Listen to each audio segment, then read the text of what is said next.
Okay, lesson 19. Introduction of Pranayama.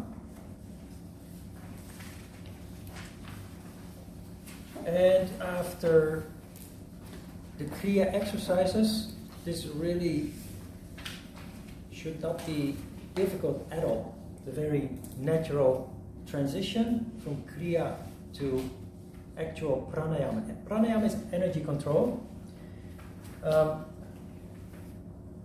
The meaning of Pranayama, actually there are so many things to explain here about Pranayama, simply because in many yoga studios, Pranayama is practiced as breath control. You see in the handout on the top that prana means energy, vital energy in fact, and ayama means directing. So you're directing energy. Energy is normally circulating, but with no control, no direction.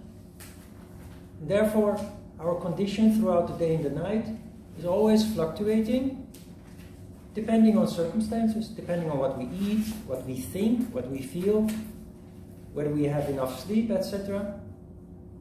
So we're really taking control more and more. First, standing still in the poses, which is indirectly also energy control, leading to sattva.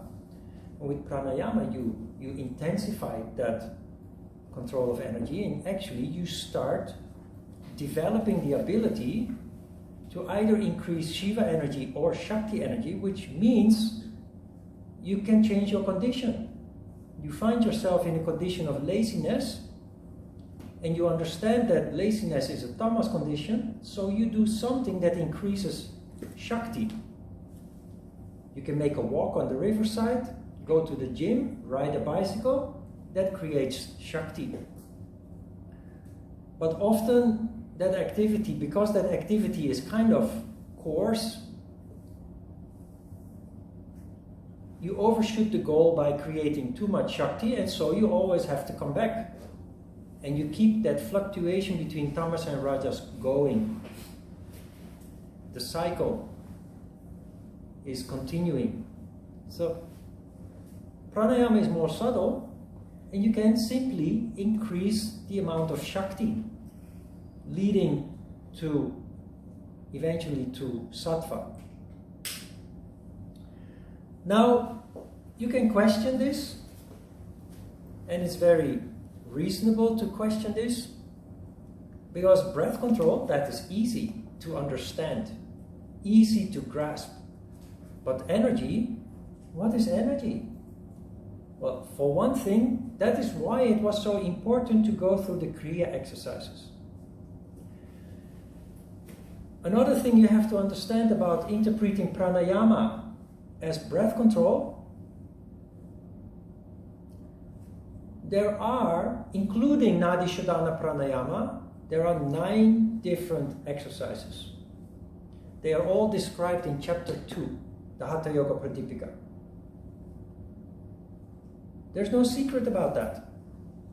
What is secret is, of course, that it is described in symbolical language, and that symbolical language is not easy to understand if you don't have guidance.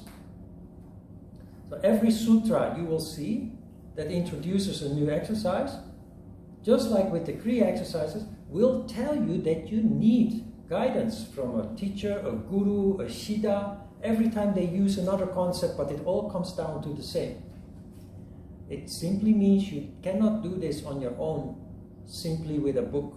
You need to be guided by somebody who understands what is behind the symbolism, by somebody who is initiated. You are now being initiated in another secret or mystery of yoga. Again, there are 9 different exercises, including Nadi Shodhana. There is not one yoga school or studio in the world who approaches pranayama as breath control that teaches you all 9 of these exercises. At most, you will learn 2 or 3. Nadi Shodhana Pranayama, maybe Bhastrika, something called Bhastrika, which is very similar to Kapalabhati we learned last week. And that's about it. Why are you not learning the other 6 or 7 exercises, pranayamas? Because it's impossible to do that as a breath control exercise. You would die. Even Nadi Shodhana Pranayama, if you follow the instructions, it's impossible to do. So what do? Very mysteriously, they tell you to do something like this, and then inhale, exhale, inhale, exhale. If you are the least bit skeptical,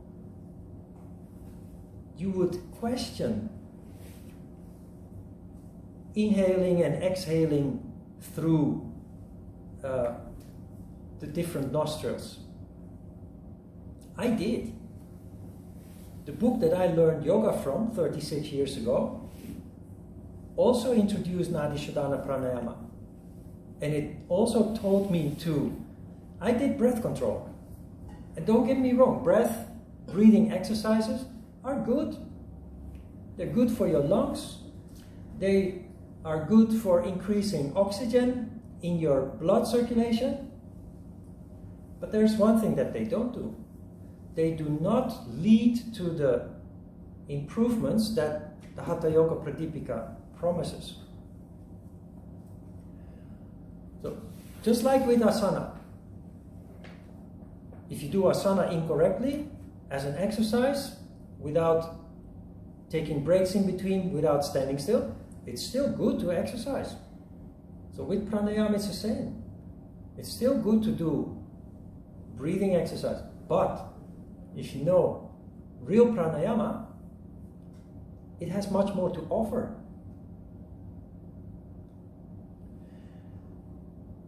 When I started practicing yoga from a book and it introduced Nadi Shodhana Pranayama, and it told me that if you breathe in through the left nostril and you exhale through the right nostril and you repeat, then it does something very special with your nerve system, and I don't know what. I thought, skeptical as I was, or maybe innocent as I was, I don't know, but I thought, I scratched my head and I said, what's the difference? Whether I inhale through the left nostril or through the right nostril. That cannot make such a big difference as what the author of the book is telling me, that it leads to such kind of magical effect. So I did Nadi Shodhana Pranayama, but I refused to do something funny like this. I was just too skeptical for that. And it was nice. Breathing exercises are nice. But pranayama has a structure that is very strict. Inflow or influx of energy is based on a ratio of 1 with a retention of 4, outflow of 2, and another retention of 4. This is a ratio, but your count, basic count, will be based on the ratio 12, 48, 24, 48. That's basic. If you do this as breath control, that means that you inhale, counting to 12, it's possible. If you inhale slowly, it's possible. Now you have to hold your breath, 48. But the count is not like in seconds, 1, 2, 3, 4. You count very slow. You're being instructed to count slow. Om 1, Om 2, Om 3. It's like in English you count 1001, 1002, 1003. If you have a little bit of capacity in your lungs, it's possible. After a deep inhalation, hold your breath, even if you count slow. It's possible to hold your breath for about a minute. with a little bit of practice. Then you have outflow of energy. You have to exhale very slowly if you do this as breathing exercise. Possible.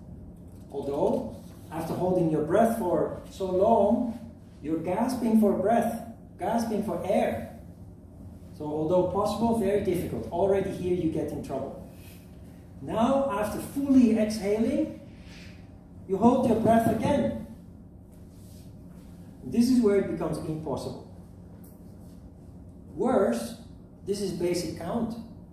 The maximum count, after a couple of years of practicing pranayama and systematically increasing your count every time with a factor of 4, you go to 16, 64. Wait, 16, 32. Did I make a mistake here? No, it's correct. 48. I have a feeling I'm doing something wrong. 12, 48, 24, 48, 16, 64. Of course, the prenup 32 is 28 and 48. Say again. So the prenup is 12, 48, and 28 and 48. 28. That is a mistake in the translation. Anyway, where you end up, the maximum count is 80, and there is a verse that tells us that we end up with 80. We will find that verse. 320, 160, 320. This is the maximum count. You end up, if you keep practicing regularly, eventually, you end up with this count. I've done this. It takes about 45 minutes to go through the whole cycle. Impossible. You die. If you do this as a breath control exercise, you die. Nobody can hold their breath so long. Not even a magician or anybody who is highly trained. Impossible. So that is why when you learn Nadishodhana Pranayama, if they teach it at all, there is no retention, or the retention is very short. When you learn Bhastrika, which is a heavy exercise but incredibly, I really love Bhastrika, although I hate it, so it's really funny, but it's an exercise that you do more than an hour, and you just keep repeating the cycle four times. Next day when you wake up, you roar like a tiger. It's just incredibly powerful, but because you're counting for an hour and you just keep counting, it's an exercise you feel resistance to, but if you know how it feels, you love to do it.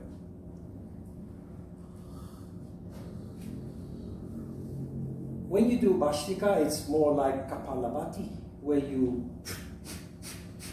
do something like that. There is no retention, there is no structure like this. So that already should make you think. It already should make you question if it is correct or not. Now you can still be having your doubts, but throughout the years we've had some students with incurable diseases, chronic diseases. The only thing that doctors do is give medicine to oppress the symptoms. One had a serious form of atopy, which is a skin disease.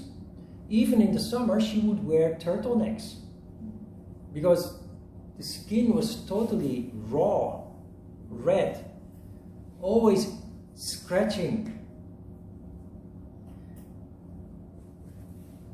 Atopy is a disease or an affection caused by an overall lack of energy.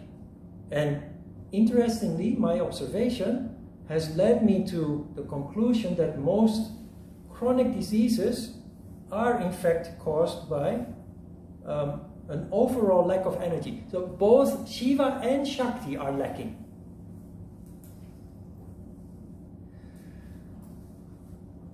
this student with atopy came to my studio in Itaewon, and she told me, Ron, I'm a yoga teacher.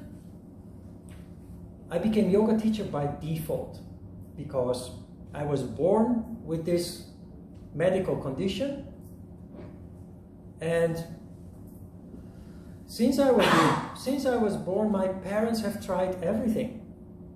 They have tried clinics, they have tried major hospitals, reputed doctors.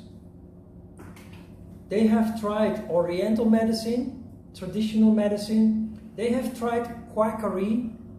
They have just tried anything to get rid of that atopy. Because since she was born, atopy was so severe that the day since she was born, nobody in the family slept a full night, because she would wake up at night, getting out of bed, disturbing her parents, her brother, crying. So the student and the other family members were very disturbed by the manifestation of what this disease led to. The doctors gave creams to reduce the itch, but it was a severe form and it never went away completely. Steroid, cortisoid, whatever, creams, and medicine always has a side effect. So they tried everything, and at last, when she was in her late 20s, she started practicing yoga. And she noticed that yoga did have some effect. It was small, but it did have some effect. So she started taking yoga very serious. She did teacher training courses. She started teaching yoga. It became her full-time occupation, basically, out of necessity, not as a hobby or an interest, but just because she needed yoga to, at least to some extent, control the atopy. But she came to me and she said, I practiced yoga, I did everything, I did also Kriya and Pranayama and what have you, but I have a feeling, I read about your yoga and your approach, and I have a feeling there is more that we can do with yoga. So, while other students were still working up towards lesson 19, one-on-one, I introduced pranayama to her from the beginning of the course. It felt so good to her that she started practicing twice, sometimes even 3 times a day. Pranayama, not asana, pranayama. Asana she did enough because she was also teaching. And just amazingly, the rashes went away. And one day she came to me and she said, Ron, my parents want to convey their gratitude to you. For the first time, everybody, including me, have been able to sleep through the night without waking up. Now this is the issue. It is a chronic disease. It will never go away completely. But after 30 years, reducing the symptoms to a very low level, to the level that the turtleneck could be thrown out, that the rashes, the red rashes, the raw skin was almost completely gone, and that basically they found peace. Finally they could sleep. That indicates that pranayama really works, as opposed to breath control, which he has tried also. We had another student a couple of years later who, in her 30s, had a serious form of rheumatism, especially in the spine. also by default, by necessity, many years of yoga practice, finding some relief, but only some. And much worse than with the atopy, the doctors prescribed heavy painkillers. This lady could not function without painkillers. She was the wife of a diplomat with 3 young boys, 3 sons. And one day she told me, "Ron, I hate to go to sleep." And for a moment I didn't understand, because I thought if you sleep, at least for a while, you're not suffering. So I said, "Why? Isn't it that you fear waking up more than going to sleep?" So she said, "No, it is knowing that I have to wake up again from the sleep that I fear to go to sleep." It's very dramatic, really. So very flexible. She'd done a lot of yoga, like the other student who became a teacher. Very flexible, very good at asana. But the symptoms of the disease only reduced only marginally. Rheumatism also is caused by an overall lack of energy, both Shiva and Shakti levels very low. And in this student, that manifested in depression, darkness. You can feel when people have very low energy. It affects everything, the way that they talk, the way that they express. Their mood is bad, is dark, angry, depressed, easily offended, upset. This lady became one of the most joyful, playful students that we had, just fooling around and pranking other students and joking and giggling. That was just amazing to see. She started practicing pranayama, and in the same way that I did with the other student, I introduced it to her at the beginning of the course. And it led to it much more even than with the atopy. It led to a total transformation. And the first one has found her own way totally. The second one sometimes contacts me and time confirms that the pranayama really works, because she's busy. She has her 3 kids that are now teenagers, but she's busy, and sometimes, you know, you just skip your practice. Sometimes you become distracted. A couple of weeks you don't practice, and then the pain comes back severely with a vengeance. So usually when she contacts me is when she starts practicing again. It's like reinventing the wheel. I experienced that in my life too. Every time that I get stuck, in the end the conclusion is I have to meditate, I have to practice yoga again. And then I feel stupid because I know that already for so many years, and still it happens that sometimes you get stuck. So usually when she contacts me, it's like, "Hey Ron, gosh, I wasn't able to practice for a while, and you know, the pain came back and it was horrible. But I started practicing pranayama again, and look at me now, it's almost gone, the pain is almost gone." So same as with the atopy, it's chronic, it will never go away completely. But instead of oppressing it with heavy medicine, with heavy painkillers, she can manage it by having the discipline to practice on a regular basis. But pranayama, yoga, to some extent, a small extent, gives relief.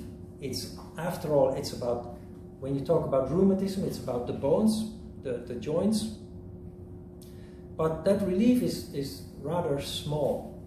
And practicing pranayama on a regular basis leads to an enormous reduction of the suffering, the pain.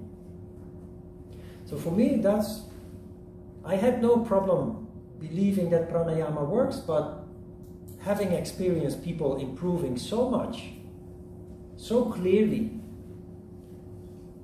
that is not a coincidence. Just like with the experiment with the pregnancy through prayer, it's very obvious that it works. The problem is we find it difficult to grasp because we're talking about energy, something you cannot see, smell, taste. You can feel it if you know how to look at it. That's why I made jokes about what you feel, the energy that is whirling in your belly when you need to go to the toilet, for example. That's a joke, but it's also a very practical way to become familiar with energy that has always been there, but you never recognized, you never noticed. And that's also why it takes so long to... We're halfway in the course now, before actually you start practicing pranayama. You have to go through all kinds of steps, because if we had introduced this at the beginning of the course, most of you would probably not have returned the week after. Okay, so that's the first about what pranayama is about, and hoping that you will see that although breathing exercises are in itself good to do, what the Hatha Yoga Pradipika promises in terms of the improvements and the diseases that it can cure, it can only work if pranayama is done correctly and on a regular basis. So having said all that, we go to chapter 2, Hatha Yoga Pradipika, Sutra 1. The yogin, having perfected himself in the asanas, should practice pranayama according to the instructions of his guru, with his senses under control, conforming to a beneficial and moderate diet. Several elements here. You start yoga not with the practice of pranayama, but you start first of all taking care of the fundament, the foundation, which is your physical body. If the physical body is in a poor condition, the energy household is in a poor condition. And if energy is poor, there is not so much to work with. In chapter 1, you lay the foundation with yamas and niyamas, lots of asana, but also dietary advice and how to create circumstances, like we talked about with Sahasrara Chakra before asana practice, creating circumstances in which you can thrive. According to the instructions of his guru, you will see this phrase in every newly introduced technique, which I mentioned before, really means that you cannot learn this from a book, you have to learn this by initiation. With your senses under control is indicating that this is a meditative exercise. Senses under control indicates that practicing pranayama is something that requires concentration. Because if you're distracted by sound, by noise, by movement, your focus is not there. The stronger your focus, the stronger the effect of pranayama, because energy follows thought. That is also, on another note, the reason why multitasking, although people are proud of their ability to multitask, multitasking does not work. Because when we're multitasking, we perform different kind of tasks at the same time. None of them is being done correctly or perfectly. You focus on one thing, all your energy is canalized towards that goal, and the result is the best you can get. It's all about energy. You focus on one thing, and in this case that's pranayama. Your senses must be under control. The senses, your eyes, your ears, so no distraction. It's a meditative exercise. You exclusively focus on pranayama. Why? To make it as powerful as possible as can be. The more focused, the better the effect. The more distracted, the poorer the result will be. So, logical indication or instruction. Conforming to a beneficial and moderate diet, well, this applies to everything in life. Beneficial means that you eat food that is nutritious. In the time that this was written, maybe it meant many people ate very poorly just because there was not always food available. Now we live in a time there is an abundance of food, but much more than in the past. A lot of the food that we find in the supermarket is not beneficial. It's processed food. Actually, beneficial food is food that is pure, that is not processed with chemicals and what have you. Why is this important? It's about energy again. Food that is processed with chemicals, colorings, and what have you, preservatives, although they feed you to some extent, although they contain nutrients, because of the processing, it also demands a lot of energy. The digestive process not only gives energy, but it also takes a lot of energy. And this is all about energy. The more we have, the better the pranayama will work. But this applies to everything in life. The foundation of a good, happy, healthy life simply is beneficiary food. Food that is beneficiary. Food that is nutritious. That is not tampered with chemicals and all kinds of processes. Just go to the supermarket, pick a fresh product, and then pick a product that is processed. And look at the list of ingredients. I find it shocking that a simple food product has a list of ingredients that is like this long. Like 30, 40 ingredients. I'm not joking. And most of these ingredients, you have no idea what it means. All kinds of difficult words. Many of them chemicals. And foods that have been not just processed, but ultra processed. Not basically, not containing any beneficial nutrients whatsoever. So although it may be very tasty, and that is the purpose of all this processing, to make you spend money and buy lots of that product, very tasty, very tempting, but it's better to ignore, to pass by those products and try to find products that are pure, unprocessed, fresh.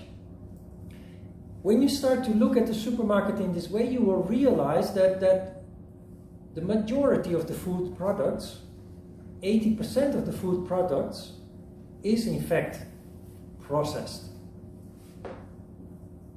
But that's how the economy works. Try to be aware of that and more switch towards unprocessed food. Cook your own meals instead of buying ready-made meals. Sometimes out of convenience, sure. But if it becomes regular, that's not really beneficial. Because with the food you ingest many things that are harmful even, or at least not nurturing you at all in terms of nutrition. So food is part of your yoga development, your yoga practice, not in a fanatic way. Enjoy food, because you also know from Sahasrara Chakra that enjoyment of nice food leads to a condition that is called paradise. But you have to know how far you can go. The last phrase is that the food should be beneficial. also moderate. Digestion costs energy, and all of you, and me included, experience now and then that you have some nice meal and it's so delicious that you take another serving and you eat too much. It's not moderate anymore. What happens? You collapse. That collapse is in fact caused by lack of energy. So you take a strong coffee after the meal, you lie down, take a nap, but you destroy your condition basically. So in yoga, everything is about the energy that we have available. You notice if you eat a nice meal, but it is light, and you control yourself not to take the second serving, that you feel just as good after the meal as before. You do not collapse, caused by destruction of your valuable energy. Second sutra. When the energy wanders, the mind is unsteady. But when the energy is still, so is the mind still. And the yogin obtains the power of stillness. Therefore, the energy should be restrained. This is a very interesting sutra. When energy is sattvic, in other words, when energy is not scattered, the mind naturally becomes calm. That is why it is important that you create circumstances of silence, of quietness for yourself, whenever you can. Interestingly, it works the other way around also. Because when energy is still, so is the mind still.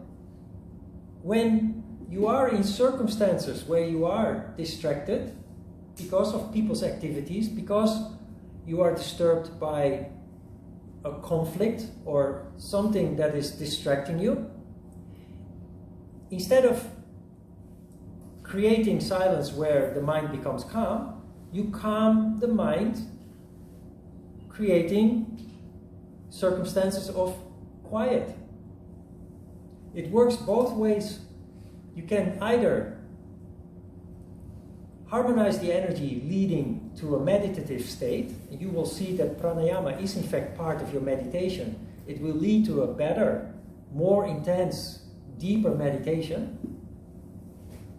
So either you create sattva leading to a calmer mind by energy control, or you create silence, quiet in your environment, leading to the same effect. So it works from both ways, and ideally, over time, as a result of your fairly regular yoga practice, that is how you build your life. And that is why the final sentence says, or the one before the last sentence says, and the yogin obtains the power of stillness, which I tried to express this morning, saying, when you practice yoga in the beginning, you feel good during your yoga practice, but soon after you are finished, you go back to your old condition, to the restlessness and the distraction.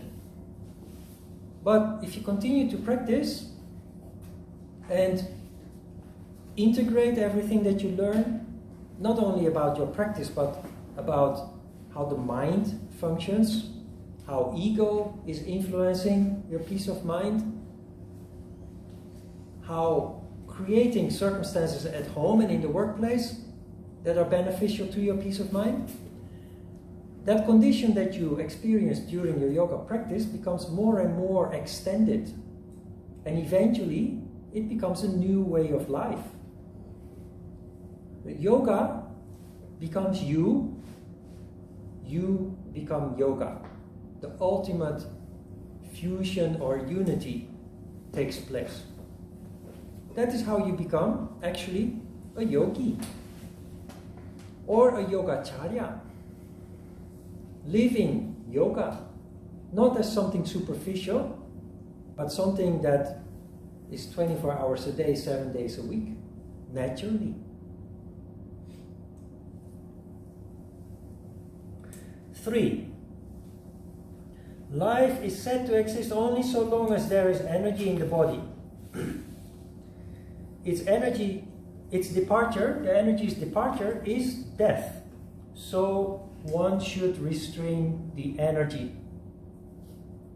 Now many yogis interpret this literally. No energy, physical death. That's not what this is about. This is about the difference between energy and vital energy. This is about the difference between merely existing or flourishing, feeling alive.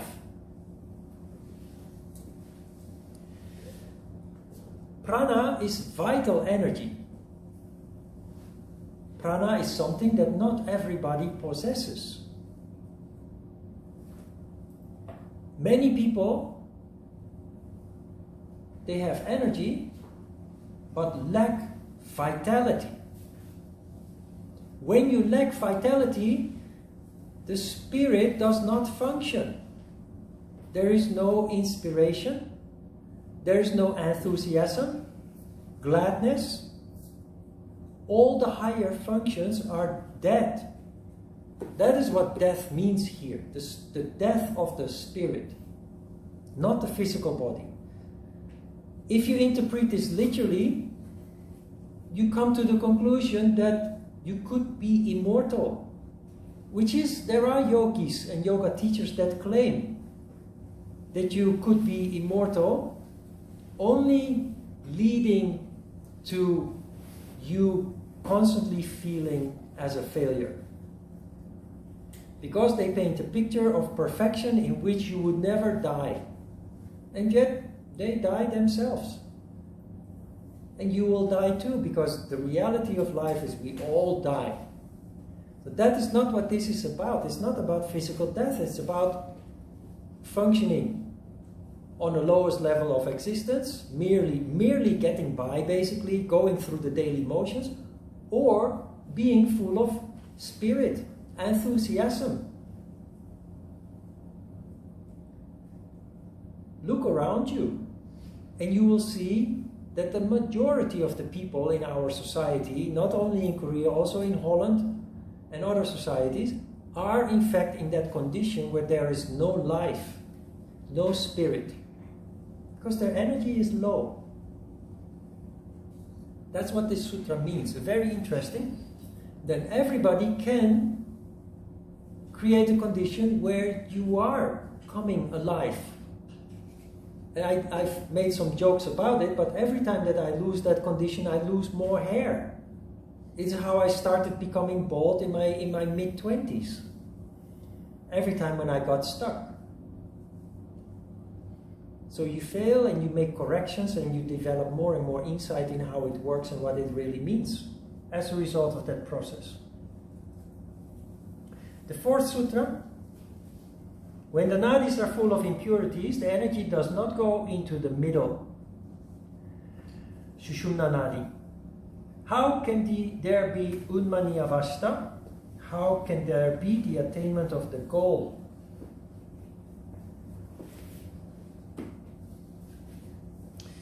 Unmani avastha, that is the condition where the crown chakra is active. We haven't paid much attention to the mantras that belong to each of the chakras. Each chakra has a mantra, a vibration. Lam, Bam, Fam. They're all one syllable. The crown chakra, however, has a mantra with 3 syllables. It's Unmani. There's Unmani pronounced in a high tone. Unmani. So it's directly relating to the crown chakra, which is symbolical language for spirit, spiritual life, the royal characteristics that could manifest if only there was energy there. So this sutra is telling us, if your energy channels are of poor quality, if they are blocked by obstacles, impurities they call it, it's not possible to let energy fuel the crown chakra.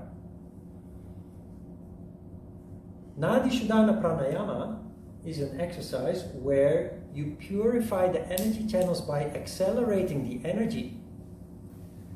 Nadi is energy channel, Shodhana means purification. It's a cleaning up operation before you learn about the other 8 pranayama exercises.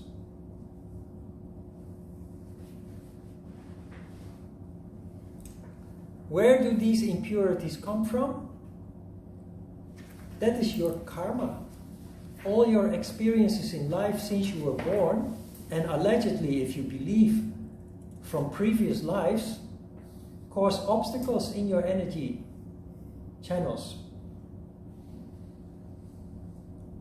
When you are emotional, your energy contracts.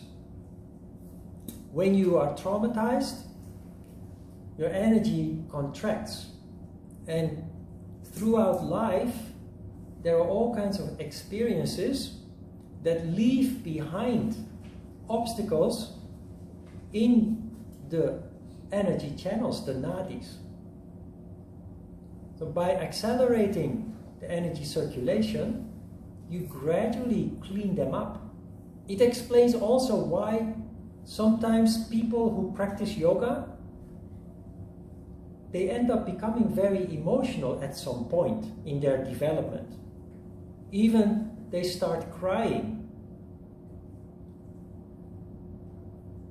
What happens is when you accelerate energy, and because of that high speed, that energy bumps into the obstacles, that obstacle is being released.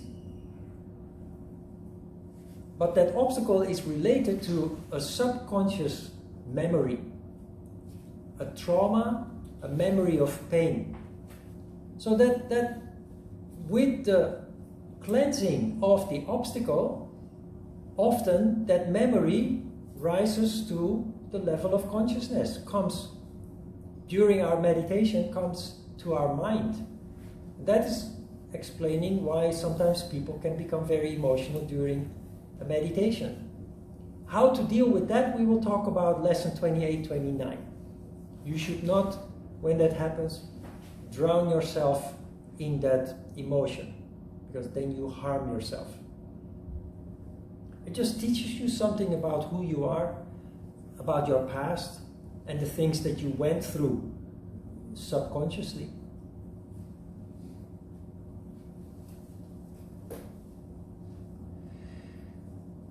Fifth sutra, only when all the nadis which are full of impurities become purified, then only does the yogin become expert in the control of energy. I think I explained already what this means with the previous sutra. Basically, in practical terms, what this means is if you do not take care of your energy household, your potential for development that yoga promises is in fact limited. So by purification of the obstacles in the energy channels, you also open the door for further development.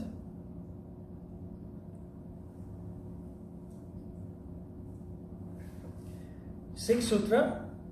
So control of energy, pranayama, should be done daily with the mind in which the sattvika element prevails till the sushumna nadi is free from impurities. This is about the first exercise that you learned today, Nadi Shodhana Pranayama. It's an exercise that you repeat 12 times. So they say that is 3 months. But because we do 2 classes a day, for us that is 6 weeks. But in fact, if you follow the instructions, you keep practicing Nadi Shodhana Pranayama, cleansing the energy channels for 3 months before you move on to the next pranayama that is introduced.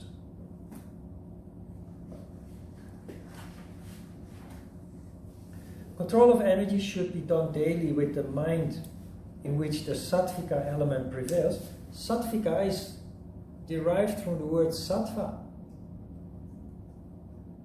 You have to practice pranayama in circumstances that are stable, that are calm, that are peaceful. Not just between 2 busy activities, but with proper preparation and in a room that is quiet, with the least distractions possible. Actually, these circumstances are described in chapter 1, so we will come across that after we finish the introduction of pranayama. We will start reading chapter 1 from the beginning to the end. So we will come to that.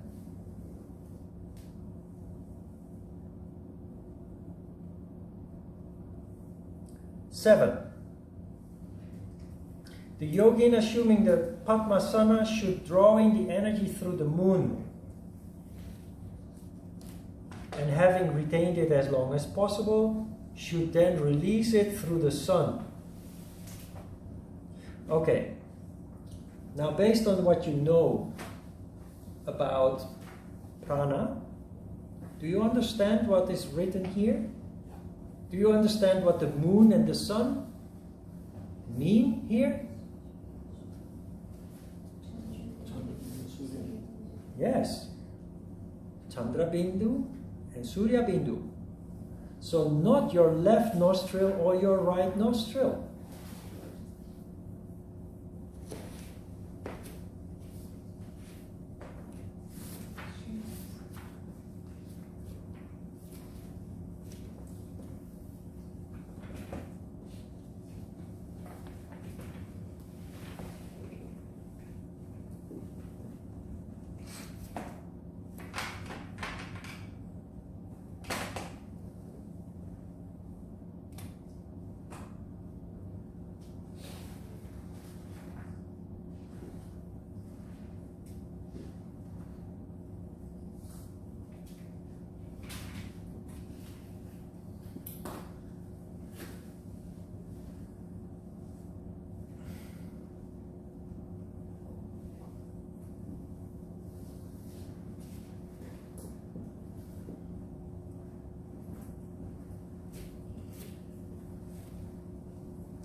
Should have become Picasso. Let's follow the text. The yogin assuming the Padmasana, can you see that? Should draw in the energy through the moon.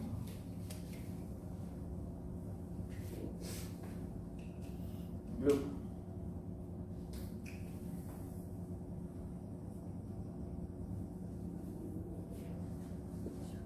The moon, Chandra Bindu.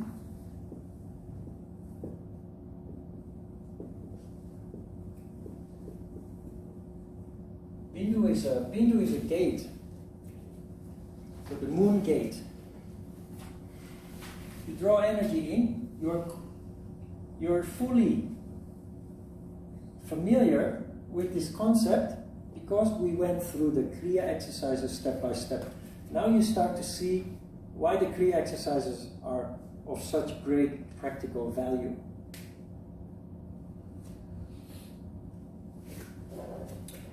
So,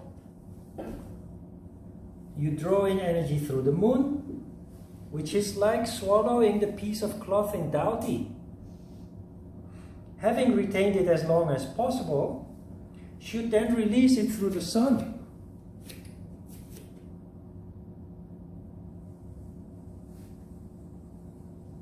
Actually,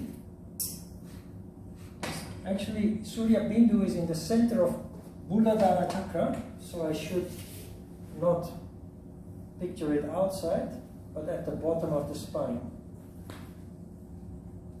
Chandra Bindu is approximately 15 centimeters above the head, or so they say.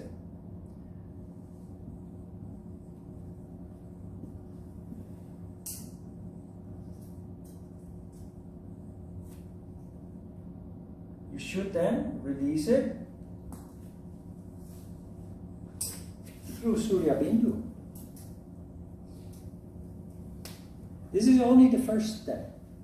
After lunch, we have step 2 and step 3.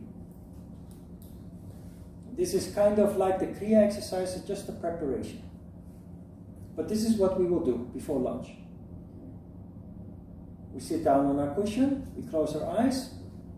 Just like with asana, we try to visualize this process and then we slowly go to work. How do you do? You focus on taking in Shiva energy, counting to 12.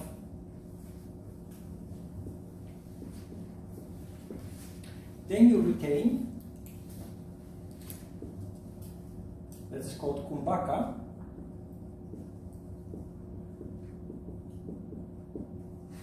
Then 24. You expel Shiva energy. So Shiva in, Shiva out. Followed by another Kumbhaka.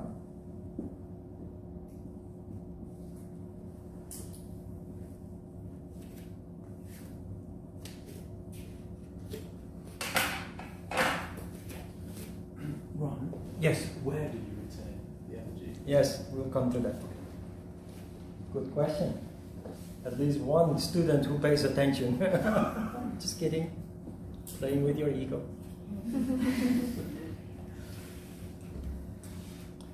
Retention. So, many people who have practiced yoga, at least to some serious level, they have heard about the bandhas. Yeah. The bandhas, just like everything else in yoga, is very distorted. We will come back in detail to that later. Let's first start practicing and then later have a better look at the bandhas. But we start with 2 bandhas to retain the energy. After the inflow, you retain the energy by stretching up the neck and tucking in the chin. Not in a tensed way, just gently. Actually, if you actively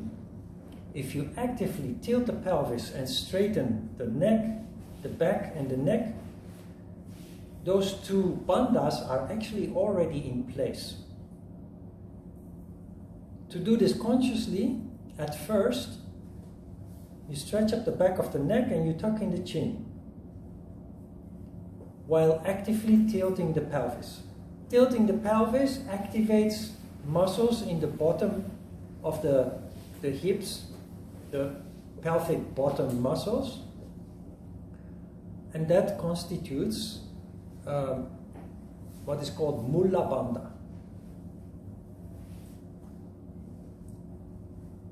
There is a third bandha to make things simpler, to make things more complicated. But to make things simpler, we will talk about the third bandha later. Otherwise you get dizzy, you get a headache. It's already complex enough at first. So let's first get familiar with the sequence, inflow, retention, outflow, retention, with only the 2 bandhas.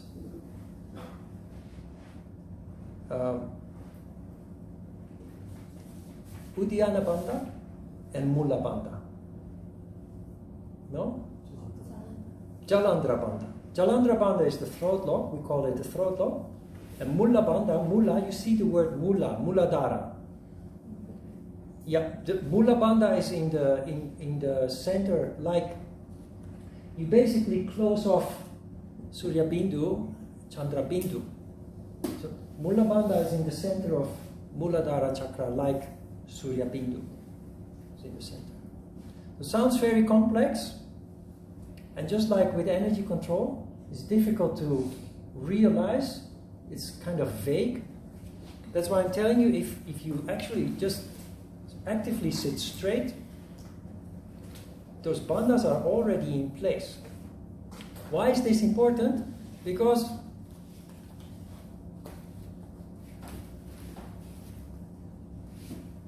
with Ashtanga Yoga, you learn Mula Bandha, right? What are you told to do? On a course level, you're told to repetitively contract the muscles in your pelvic bottom.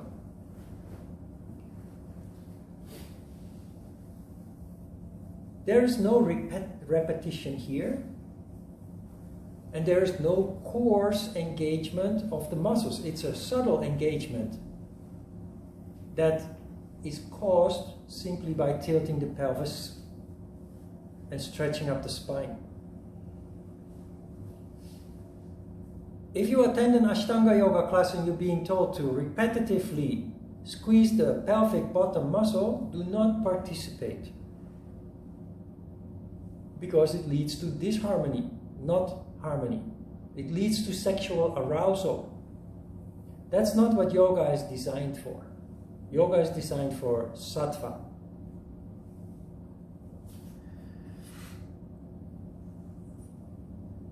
Let's give it a try, okay? You may be a little bit distracted, a little bit unsure, but it's like driving a car. And I will use the analogy of driving a car in the future many times. Because everybody here has driven a car? You remember the first time when you were driving a car? Either your dad taught you, or an older brother, or a driving instructor. And what do? They bring you to an empty, abandoned place where you cannot damage anything. Why? Because the first time it's very overwhelming. Like with pranayama, there are several things you need to pay attention to at the same time. So the first time that you drive, you're busy with your hands and your feet instead of watching the road. So if you learn to drive for the very first time in town, you bump into a tree or another car or a lamppost, and the car will be damaged. So my first time was an empty parking lot with no trees and no lampposts. But something interesting happens. When you continue to drive, you're not even aware anymore of what your hands and feet are doing. And your eyes are constantly on the road. Not only on the road in front of you, you know what is happening behind you and on the left and the right side. How is this possible? That is because you become what is called an experienced driver. But technically what really is happening is you become one with the car, you become one with the traffic, and your intuition is allowed to take over. But to allow the intuition to take over, we must stop thinking. And in the beginning, it's not possible. So, extreme forms of intuition taking over is when you become a racing driver, racing at speeds of over 300 kilometers an hour, or when you fly a fighter jet. You know what a fighter jet is? A warplane? Chontuki? Those planes fly 2 times, sometimes 3 times the speed of sound. That is so fast that if you try to control that mentally, the things that you should react to are already far behind you the moment that you have processed it mentally. So you need many thousands of hours of experience flying so that you are totally one with the plane and that you react within a fraction of a millisecond. So that's why only few people qualified to drive either a real high-powered race car or a jet plane. Intuition. So in the beginning you will feel some resistance. In the beginning you may even experience some distraction because of all the things that you have to pay attention to. But rest assured that if you repeat, it becomes second nature. It becomes very smooth and very meditative. In the beginning that simply is not possible. Just like you cannot be a perfect driver when you learn to drive a car. Okay? Sorry, but could you go over the process one more time? 12 counts. Yep.